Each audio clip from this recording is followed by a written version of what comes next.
also requires a surrender of self to God, because if we are living at the moment contrary to God's will, then God would require us to come back into harmony with His will.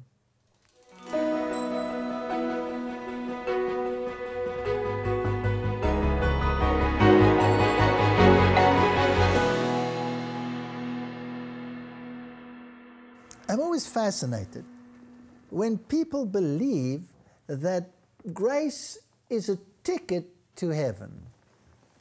If God threw the devil and his angels out of heaven because of transgression, is it logical to open the back door and to allow sinners to come in via the back door and populate heaven again?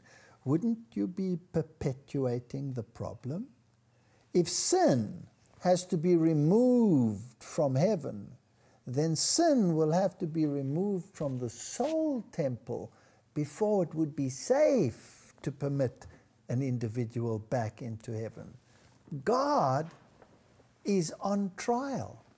God threw the devil and his angels out of heaven. Admittedly, many sided with God, many of the angels. And the devil and his angels fought, and Michael and his angels fought, and the devil prevailed not, and he was thrown out of heaven. So the heavenly realm was cleansed from this thing that had intruded, this thing called sin. Surely God cannot permit sinners, unconverted sinners, to come back into heaven. Surely, if we are sinners, logic requires that by the grace of God and the intervention of God in our lives through the process of sanctification must purge us from our wickedness. Doesn't David say that? Doesn't he say, purge me with hyssop, wash me that I may be clean, that my thoughts may be clean, that my decorum may be clean?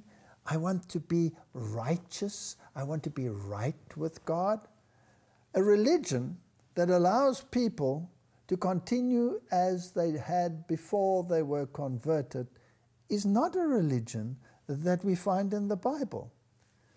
So this issue of right and wrong, this issue of law and grace, these are very, very important theological issues.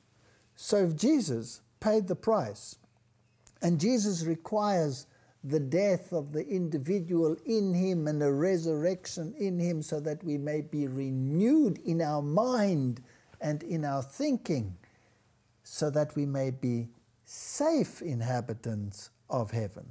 Surely the angels will ask Jesus, Lord, if you threw out Lucifer and all of his angels, what guarantee do we have that these people that you died for and that you redeemed will be safe in heaven, and that sin will not raise its head a second time? Jesus would have to guarantee and say, these people have been inoculated against sin. They find sin abhorrent. They have been transformed, and they have permitted me, not by coercion and not by force, but of their own free will, to purge this thing called sin from their system.